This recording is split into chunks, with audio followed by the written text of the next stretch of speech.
കണ്ണൂർ മാടായിക്കാവിൽ കലശ മഹോത്സവം നടന്നു. ഉത്തര മലബാറിലെ കാവുകളിൽ പ്രസിദ്ധമായ കാവാണ് മാടായിക്കാവ്. കലശ മഹോത്സവത്തിന് ആയിരങ്ങളാണ് എത്തിയത്.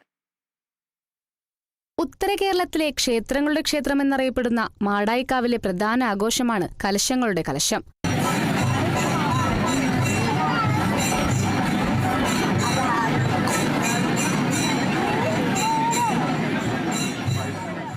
മുതകലശം സമർപ്പിച്ചതോടെയാണ് കലശ മഹോത്സവത്തിന് തുടക്കമായത്. വെങ്ങരക്കാടൻ, കൊള്ളിൻ വളപ്പ്, കുത്തിമംഗലം കൊട്ടാരം എന്നീ തറവാടുകളിൽ നിന്ന് കവുങ്ങിൻ പൂക്കുലകളും ചെത്തിപ്പൂക്കളും തുളസിക്കതിരുകളും അലങ്കരിച്ച ഏഴുനിലത്തട്ട് ക്ഷേത്രത്തിന്റെ വടക്കേ നടയിൽ എത്തിച്ചേർന്നു. പ്രത്യേക പൂജകൾക്കു ശേഷം ഭക്തിനിർഭരമായ തട്ടുപറിക്കൽ ചടങ്ങ് നടന്നു.